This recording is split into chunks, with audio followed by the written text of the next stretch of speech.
The German officer lowered his binoculars and turned to his subordinate with an expression that was equal parts frustration and grudging admiration. "There they are again," he muttered in German. "Those damned Tommies. They simply won't break." It was 1944, somewhere in the hedgerows of Normandy, and this moment, captured in a Wehrmacht diary later recovered by Allied forces, represents something fascinating and complex that we've rarely explored in depth. What did German soldiers actually think about their British adversaries during the Second World War? The answer isn't what you might expect, and it reveals a story far more nuanced than the simple narrative of good versus evil that we often tell ourselves about this conflict. If you're fascinated by the untold stories and unexpected truths of World War II, hit that subscribe button and join us as we explore history from angles you've never considered before. To understand what Germans thought about British soldiers, we need to start long before the first shots of World War II were ever fired. The relationship between German and British military culture stretches back centuries, and in many ways, these two warrior traditions had more in common with each other than either had with other nations. This shared history would profoundly shape how German soldiers viewed their British counterparts when they finally met in battle. The German military establishment had long held the British armed forces in high regard, seeing them as fellow professionals who understood the aristocratic traditions of warfare that both nations cherished. Many German officers before the Nazi era had studied British military tactics, and there was a mutual respect between the officer classes of both nations that transcended national boundaries. They saw each other as the old guard of European civilization, bound by codes of honor and military tradition that went back generations. When Adolf Hitler rose to power in the 1930s, this complicated things considerably. The Nazi ideology viewed the British as racial cousins, fellow members of the so-called Aryan race, which created an odd cognitive dissonance for German soldiers who were taught to see the British as both potential enemies and racial relatives. Hitler himself had conflicted feelings about Britain. He admired the British Empire and initially hoped to avoid war with Britain altogether, believing that the two nations should be natural allies against what he perceived as their common enemies. This attitude trickled down through the ranks of the Wehrmacht, creating a situation where many German soldiers went to war against Britain without the same visceral hatred they would later develop for the Soviets. The first real test of German opinions about British soldiers came not in 1939, but back in the First World War. Many of the senior German officers who would command troops in World War II had fought against the British in the trenches of the Western Front from 1914 to 1918, and they carried those memories with them. The general consensus from the Great War was that the British soldier was tough, stubborn, and remarkably difficult to dislodge once he dug in. The British may not have had the elan of the French or the overwhelming numbers of the Russians, but they had something else. An almost supernatural ability to endure the worst conditions and keep fighting. One German general who had fought at the Somme wrote in his memoirs that British soldiers had a particular quality he called stickiness. Once they took a position, they clung to it with a determination that bordered on the irrational. He didn't mean this as an insult. There was genuine respect in his words, the kind of respect one professional has for another who excels at their craft. When war broke out again in 1939, these preconceptions were firmly in place. The German military expected to face a British military that was professional, well-trained, and stubborn, but they also believed that German tactical superiority and the revolutionary new concept of blitzkrieg would overcome these British virtues. The early months of the war did little to change German opinions, because there was relatively little direct contact between German and British ground forces. The phony war, as it came to be called, was a period of military inactivity where both sides faced each other across the French border but engaged in relatively little combat. German soldiers during this period had more to say about the weather and boredom than they did about British fighting qualities. Everything changed in the spring of 1940. With the German invasion of France and the Low Countries. This was when German soldiers would get their first real taste of combat against the British Expeditionary Force, and the experience would shape German perceptions for the rest of the war. The campaign was, by any objective measure, a catastrophic defeat for the British and French forces. The German blitzkrieg tore through Allied defenses with shocking speed, and within weeks, the British were retreating toward the coast at Dunkirk. German propaganda naturally portrayed this as proof of British weakness and the superiority of German arms and tactics. But the soldiers who actually fought against the British in 1940 often told a different story, one that was far more complicated and in some ways more complementary to their enemies than the official narrative suggested.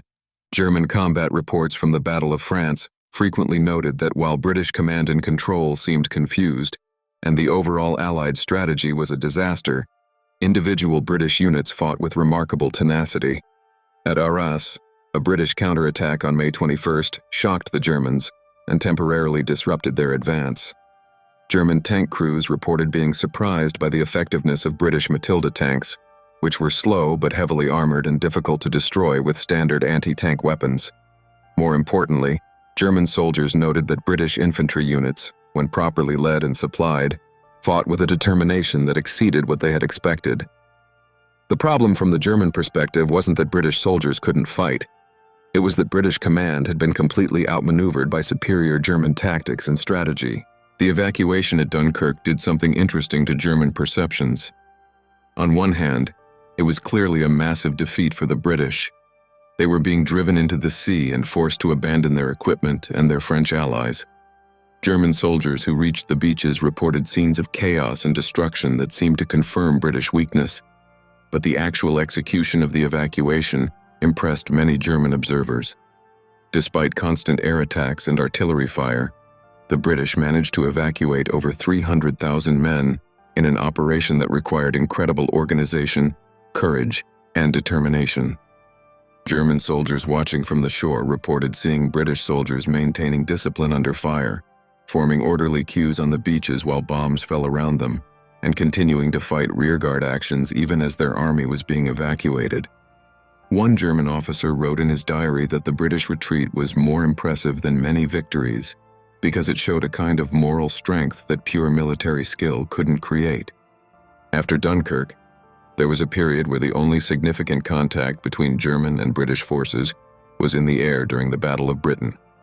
German pilots and anti-aircraft crews got their own education about British fighting spirit during those crucial months in the summer and fall of 1940. The Luftwaffe went into the Battle of Britain confident that they would quickly destroy the Royal Air Force and pave the way for an invasion of England. What they encountered instead was a British defense that refused to break no matter how much punishment was inflicted. German pilots reported being shocked by the aggressiveness of British fighter pilots who, despite being outnumbered and flying defensive missions, would attack German formations with what seemed like reckless abandon.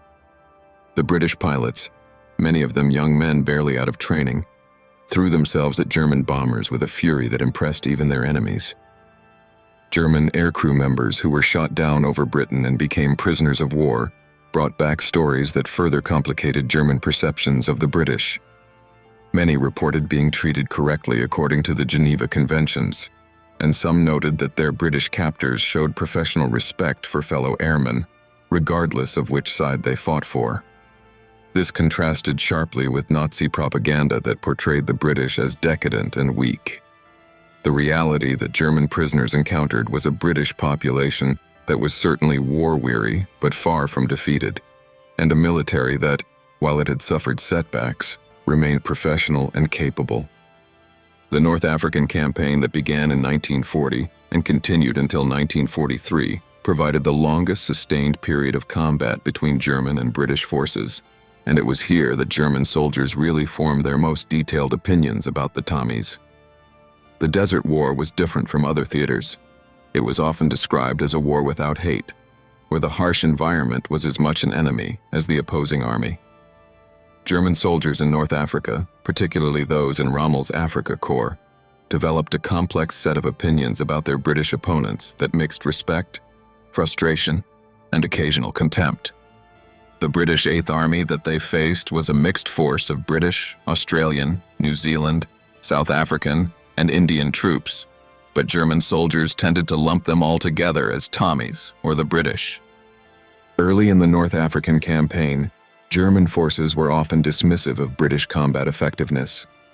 The Africa Corps won a series of stunning victories that pushed the British back across Libya and into Egypt, and German soldiers wrote letters home describing the British as poorly led and equipped with inferior tanks and weapons. But even during this period of German success, there were notes of respect. British soldiers in North Africa generally didn't panic when attacked and often fought their positions until they were overrun or ordered to retreat. German accounts frequently mention British soldiers manning their guns until the last moment, even when it was obvious that their position was hopeless. This kind of stubborn courage made a strong impression on German troops, who were used to enemies that broke and ran when faced with aggressive German tactics. The character of Erwin Rommel, the German commander in North Africa, significantly influenced how his soldiers viewed the British. Rommel had a reputation for chivalrous warfare and insisted on treating captured British soldiers with respect. He famously said that the British were brave soldiers led by incompetent officers, a view that many of his men shared. This perspective became common among German troops in North Africa. They respected the ordinary British soldier, but believed that British officers and generals were stuck in outdated ways of thinking and couldn't match German tactical flexibility. There was some truth to this early in the war, but it was also convenient for German soldiers to believe that they were only winning because they were smarter and more innovative, not because they necessarily had better soldiers. As the North African campaign dragged on and British tactics improved, German opinions became more nuanced. The arrival of Bernard Montgomery to command the 8th Army in August 1942 marked a turning point. Montgomery was methodical and cautious, refusing to attack until he had overwhelming superiority in men and materials. German soldiers found this frustrating because it meant that the freewheeling, mobile warfare that had characterized earlier desert battles gave way to more grinding, attritional combat. But Montgomery's approach worked, and at El Alamein in October and November 1942, the British finally dealt Rommel a decisive defeat. German soldiers who fought at El Alamein reported that the British attacked with a determination and weight of firepower that they hadn't seen before. The days of easy victories over the British in North Africa were over, and German soldiers knew it. One aspect of the British that German soldiers in North Africa consistently commented on was their sense of fair play and adherence to the rules of war. There are numerous accounts of German soldiers being impressed by how British troops treated prisoners and wounded enemy soldiers. In the harsh environment of the desert, where being taken prisoner could mean the difference between life and death, this mattered a great deal. German soldiers knew that if they were captured by the British, they would likely receive medical treatment, food, and water, and would be held according to the Geneva Conventions. This wasn't true of all fronts. The Eastern Front against the Soviets was a war of annihilation where such niceties were largely abandoned. But in North Africa, there was a sense that both sides were playing by the same rules. This created a grudging mutual respect that transcended the immediate violence of combat. The German soldiers also developed opinions about specific British units and the various Commonwealth forces they fought against. The Australians had a particular reputation for aggressiveness and what Germans called primitive fighting skills. This wasn't meant as a compliment. German soldiers found the Australians to be fierce in combat, but also more likely to ignore the conventions of warfare that Germans expected. There are accounts of German soldiers being more afraid of being captured by Australians than by British units because they believed the Australians were more likely to shoot prisoners or treat them harshly. Whether this reputation was deserved or was simply a result of the Australians' willingness to fight dirty when necessary is debatable, but it was a common belief among German troops. The New Zealanders had a similar reputation for toughness, while Indian troops were often, shamefully, dismissed by German soldiers as inferior because of Nazi racial ideology, though combat experience sometimes forced Germans to revise these prejudiced views when Indian units fought effectively. By the time the Africa Corps surrendered in Tunisia in May 1943, with over 250,000 Axis soldiers becoming prisoners of war, German soldiers had developed a mature understanding of British military capabilities. They no longer underestimated the British or assumed that German victories were inevitable. The British had learned from their early defeats, had built up overwhelming material superiority, and had proven that they could win major battles against German forces. For German soldiers who survived North Africa and were sent to other fronts, the experience fighting the British in the desert became a reference point. They knew the British could be beaten. They'd done it many times, but they also knew that British soldiers would fight hard, and that British forces, when properly supplied and led, were formidable opponents. The invasion of Sicily in July 1943, and then the Italian mainland in September, brought German and British forces back into close combat in Europe. The fighting in Italy was brutal and exhausting, with the mountainous terrain favoring the defender and turning every ridge and river crossing into a potential killing ground. German soldiers fighting in Italy developed a healthy respect for British mountain warfare capabilities, particularly those of Scottish Highland units and British commandos who specialized in difficult terrain. The Italian campaign was a slow, grinding advance for the Allies, and German soldiers could take some satisfaction in how effectively they slowed the British and American advance up the peninsula.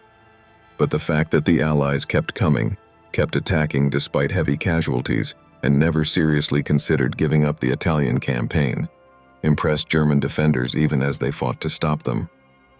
It's important to understand that German opinions about the British were always filtered through Nazi ideology and propaganda, and there was often a disconnect between what soldiers actually experienced and what they were told to believe. Nazi propaganda portrayed the British as decadent, weakened by democracy and racial mixing, led by Jewish interests, and fundamentally inferior to Germans. But soldiers who actually fought the British often saw something quite different. Professional soldiers who fought hard, and who, by 1943 and 1944, had clear material superiority in terms of equipment, air support, and supplies. German soldiers learned to reconcile these contradictory views through various mental gymnastics. Some blamed British military effectiveness on American equipment and supplies rather than British qualities. Others claimed that the British only won when they had overwhelming numerical superiority. Still others maintained that the British were good defensive fighters, but lacked the German genius for offensive operations. There was enough truth in these rationalizations to make them believable, even if they were ultimately self-serving. The D-Day landings in June 1944 and the subsequent Battle of Normandy gave German soldiers their most sustained exposure to British forces fighting on the Western European mainland. The forces that landed on the British and Canadian beaches, Gold, Juno, and Sword, faced some of the same German units that had fought in North Africa and Italy. And for these veteran German soldiers, it was immediately clear that the British had learned a great deal since 1940. The British soldiers landing in Normandy were better equipped, better supported, and better trained than the forces that had been pushed off the continent 4 years earlier. German soldiers reported that British infantry were now supported by an overwhelming weight of artillery and air power that made it extremely difficult to mount effective counterattacks. The fighting in Normandy was characterized by the dense hedgerow country of the bocage, which favored the defender and frustrated British attempts to break out from the beachhead. German soldiers fighting in Normandy developed a grudging respect for British persistence. The British kept attacking even when they suffered heavy casualties, and even when their attacks were repulsed. One German officer compared it to boxing an opponent who wasn't particularly skilled, but who simply refused to stay down no matter how many times he was hit. This wearing quality of British attacks, combined with their material superiority, eventually wore down German defenses through sheer attrition. German soldiers found this style of warfare frustrating because it didn't allow for the kind of tactical brilliance that they prized. The British weren't trying to outmaneuver the Germans, they were trying to crush them through superior firepower and resources. One aspect that consistently impressed German soldiers throughout the war was British night fighting capabilities. British units, particularly commandos and specialized infantry, showed a marked proficiency for conducting operations in darkness that exceeded German night fighting skills in many cases. German soldiers reported being surprised by British raids and attacks that came in the middle of the night, executed with a coordination and silence that suggested extensive training. This was particularly true of British special forces like the SAS and commandos, who had a fearsome reputation among German troops. There are accounts of German units refusing to operate in certain areas because of the threat of British commando raids, and captured German documents show that German commanders specifically warned their troops about British special operations capabilities. As the war moved into its final year in 1945, German opinions about British soldiers were shaped increasingly by the context of impending defeat. German soldiers knew by this point that they were losing the war, that the material advantage of the Allies was insurmountable, and that it was only a matter of time before Germany was conquered. In this context, opinions about the British became mixed with more practical concerns about what kind of treatment German soldiers could expect when they surrendered. The Western Front was generally seen as preferable to the Eastern Front because German soldiers believed, correctly, that British and American forces would treat them according to the Geneva Conventions. As Germany collapsed in the spring of 1945, German units on the Eastern Front often fought desperately to move westward so that they could surrender to British or American forces rather than to the Soviets. There's a fascinating collection of interviews that British and American intelligence conducted with German prisoners of war throughout the war, and these provide some of the most unfiltered insights into what German soldiers really thought. The British, in particular, ran a sophisticated prisoner of war interrogation program that included secret recordings of conversations between German POWs who didn't know they were being monitored. These conversations revealed that German soldiers' private opinions about the British often differed from what they would say in official settings. In private, many German soldiers admitted that British soldiers were skilled and tough opponents. They complained about British artillery, which they considered devastatingly effective and far superior to German artillery in terms of the volume of fire that could be brought to bear. They talked about British air supremacy with a mixture of fear and resignation. By 1944, German soldiers knew that British and American aircraft controlled the skies, and that there was little the Luftwaffe could do about it. One theme that emerges from these prisoner conversations is a sense of professional respect, tinged with class consciousness. German soldiers, particularly officers from the traditional military aristocracy, saw themselves and British officers as members of the same club, professional soldiers from ancient warrior cultures who understood each other in ways that Americans, for instance, didn't understand either of them. There was a sense that the war against Britain was almost a tragic mistake, a family quarrel between cousins that had gotten out of hand. This wasn't universal. Many German soldiers, particularly those who were committed Nazis, genuinely hated the British, but it was common enough to be noteworthy. German prisoners often expressed surprise at how similar British soldiers were to themselves in terms of military culture, sense of duty, and even humor. Both the British and the Germans had military traditions that emphasized stoicism, understatement, and a particular kind of dark humor about the absurdities of war. The comparative framework that German soldiers used when evaluating the British is also revealing. When German soldiers compared the British to the Americans, they generally saw the British as more professional and skilled but less aggressive and innovative.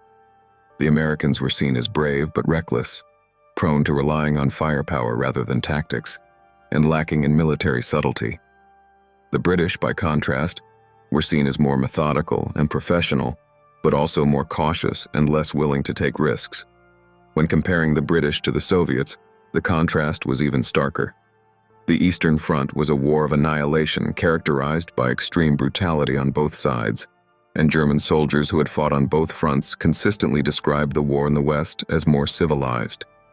British soldiers were seen as adhering to the rules of war in a way that Soviet soldiers did not, and this made the British a preferred enemy from the German perspective. The differences between how German soldiers viewed British soldiers versus how they viewed the British government and British society are also worth noting. Many German soldiers distinguished between the British soldier, whom they respected as a fellow warrior, and the British political system, which they had been taught to see as decadent and corrupt. This allowed German soldiers to maintain respect for British military prowess, while still believing in the righteousness of their own cause. It's a common psychological mechanism in war.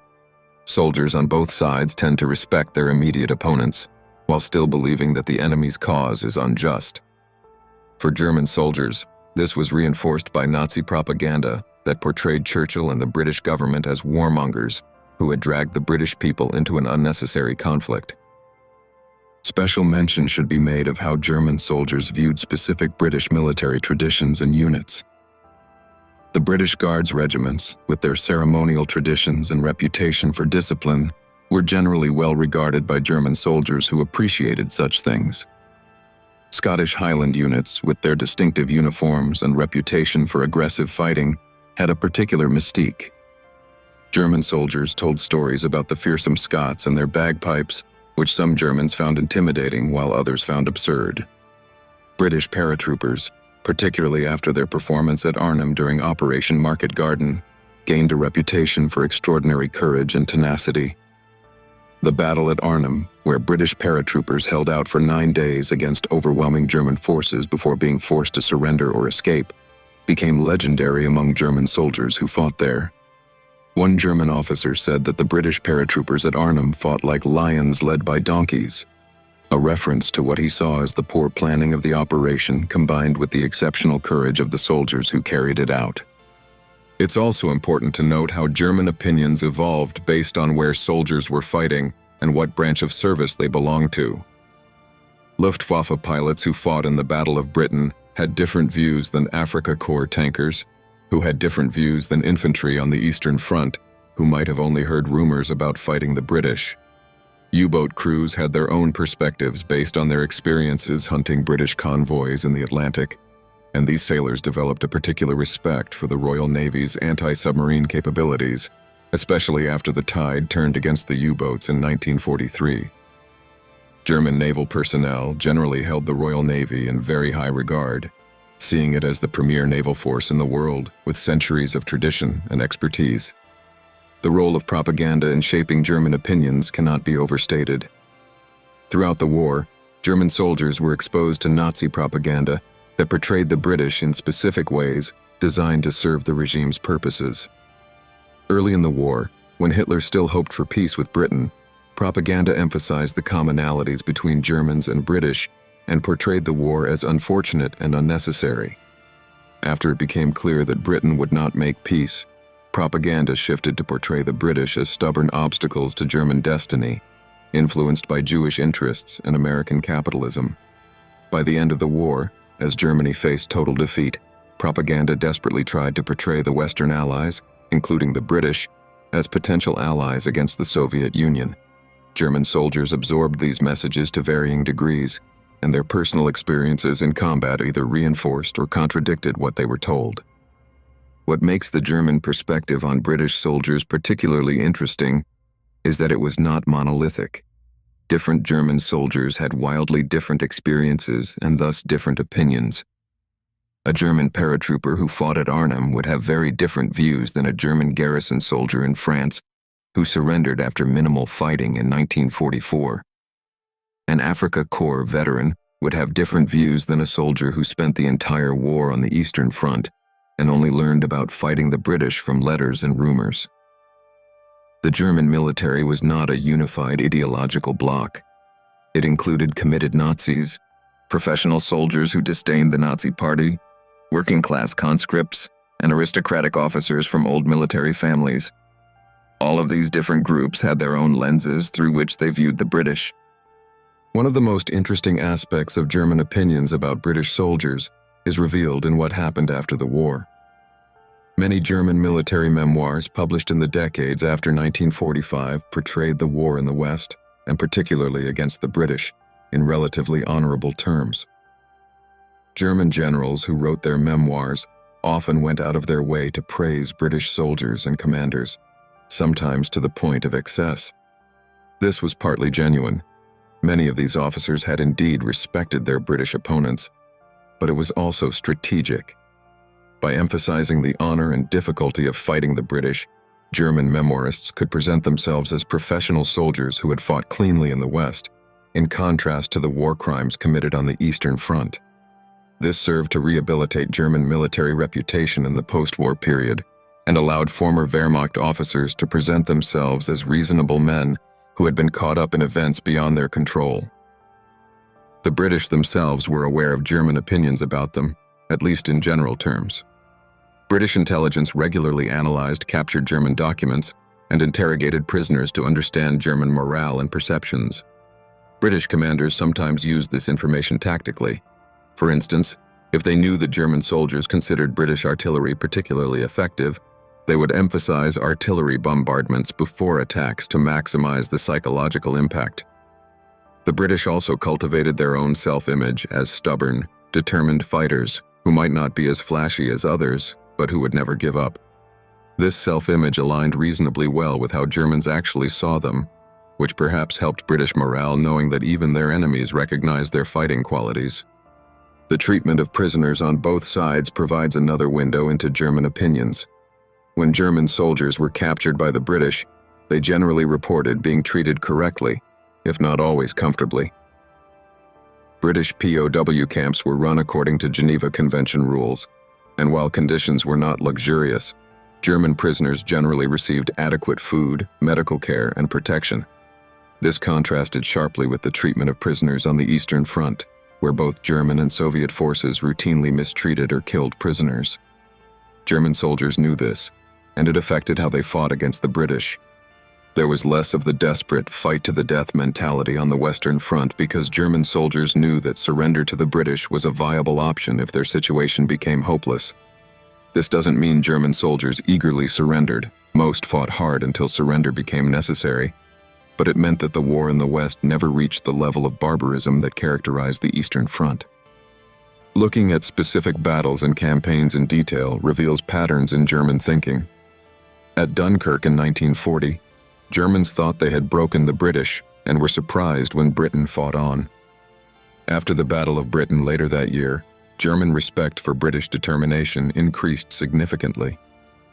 In North Africa from 1941 to 1943, German soldiers went from viewing the British as incompetent to recognizing them as capable opponents who learned from their mistakes. During the invasion of Sicily and Italy in 1943 and 1944, Germans grudgingly admired British persistence in difficult terrain. On D-Day and during the Normandy campaign in 1944, Germans were impressed by the scale and organization of British operations, even as they fought desperately to contain the invasion. And in the final months of the war in 1945, many German soldiers saw surrender to the British as preferable to surrender to the Soviets or continued hopeless fighting. The comparative quality of equipment was something German soldiers constantly evaluated. Early in the war, German soldiers generally believed they had superior equipment, and in many cases they were right. German tanks like the Panzer III and IV were better than most early British tanks, and German infantry weapons were generally excellent. But as the war progressed, this advantage disappeared. By 1944, British soldiers were equipped with reliable weapons, excellent artillery, and overwhelming air support.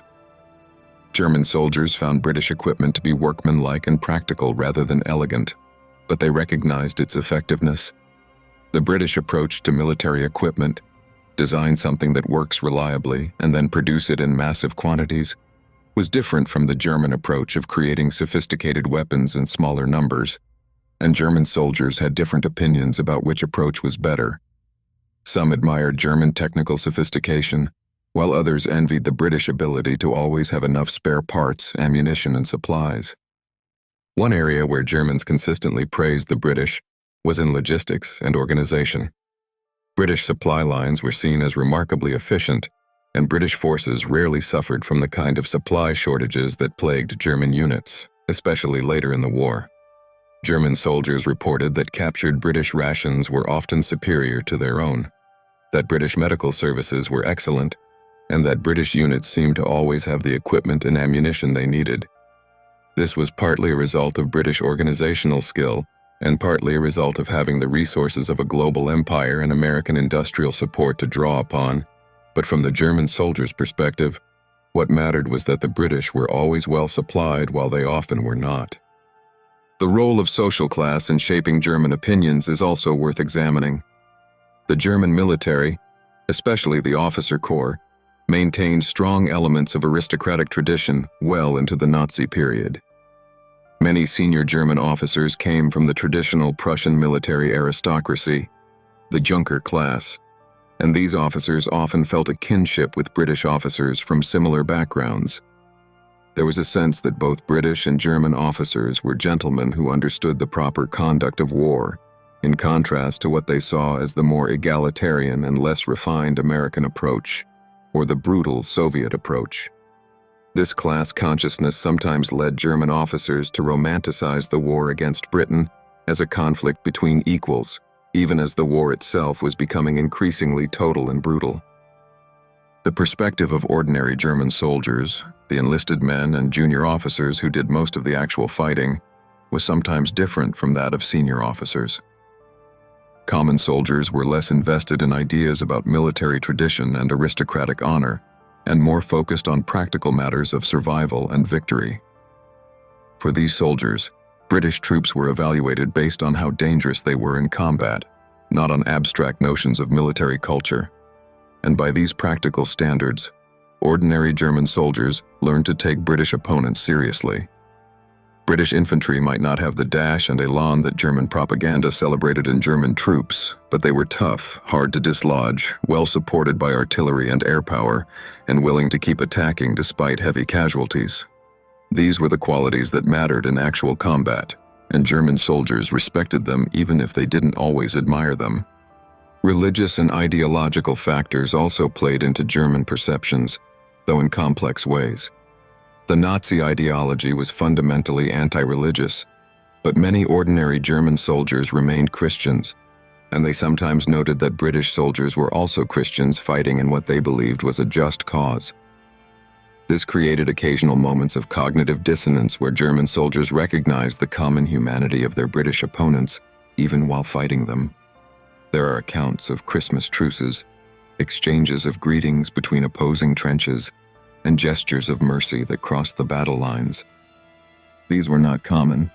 The war was generally fought without such sentimentality, but they happened often enough to show that German soldiers did not see the British as completely alien or inhuman enemies, the way they were taught to see Soviets and Jews. The impact of British special operations and irregular warfare on German opinions deserves special attention.